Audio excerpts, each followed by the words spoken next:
এই জামানার মধ্যে লোকটি বড় জাদুকর। এই জাদুকর আমার দুর্গড়া পর্যন্ত এসেছে। আল্লাহ নবী তেলাওয়াত খানা বন্ধ করে দিলেন। জামাতকে ডেকে বললেন, জামাত শোনো, তুমি তো এই জামানার মধ্যে সবচেয়ে বড় জাদুকর, আমার পাশে তুমি এসেছো, আমি একটু তেলাওয়াত করে তুমি শোনো, আমি কি আসলে জাদু করে কোন মন্ত্র পড়ি নাকি মহাপরাক্রমশালী আল্লাহ রব্বুল আলামিন আমার উপর কোরআন নাজিল করেছেন। কোরআন, এই কোরআনে তেলাওয়াত কিনা নাকি জাদু করে মন্ত্র, তুমি একটুখানি শোনো না। আল্লাহর নবী, একে তো কোরআন, আবার যার উপর অবতীর্ণ হয়েছে তার কণ্ঠের তেলাওয়াত কেমন হওয়ার কথা। কিছুক্ষণ আগে একজন হাফেজ কোরআন তেলাওয়াত করলো, কত সুন্দর তার জবান, কত সুন্দর লাহান দিয়ে কোরআনের তেলাওয়াত গুলি করতে লাগলো।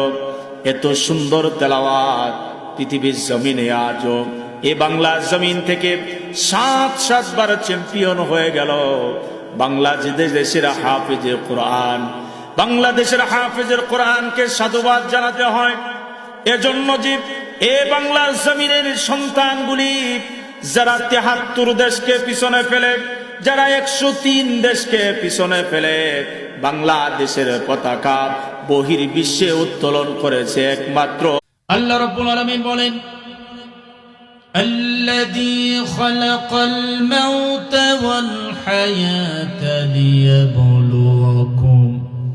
ليبلوكم أيكم أحسن عملا جزاكم الله أكبر আল্লাহ রাব্বুল আলামিন বলেন, আল্লাযী খালাকাল মাউত, তিনি এমন এক সত্তা, খালাকাল মাউত, যিনি মৃত্যু বানাইছে, যিনি মৃত্যু বানাইছে। তারপর আল্লাহ পাক বললেন ওয়াল হায়াতা, তারপর আল্লাহ পাক হায়াত বানালেন। মানুষের জন্য আগে আল্লাহ মৃত্যু বানালেন, তারপর আল্লাহ হায়াত বানালেন। আল্লাহ পাক খালাকাল হায়াতা ওয়াল মাউতা, যে আল্লাহ রাব্বুল আলামিন ইদা আরাশতা শাইআন আন ইয়াকুলা লাহু কুন ফায়াকুন।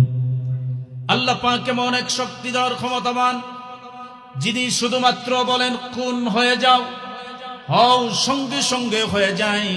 সে আল্লাহ রাব্বুল আলামিন আপনার জন্য, আমার জন্য আল্লাহ আগে মৃত্যু বানালেন, তারপর আল্লাহ রাব্বুল আলামিন হায়াত দিয়ে দিলেন। আল্লাহ তিনি সৃষ্টি করলে আগে হায়াত, দীর্ঘ হায়াতটুকু আল্লাহ রাব্বুল আলামিন আগে মানুষের জন্য সৃষ্টি করতে পারতেন, তারপর মওতটারে সৃষ্টি করতে পারতেন।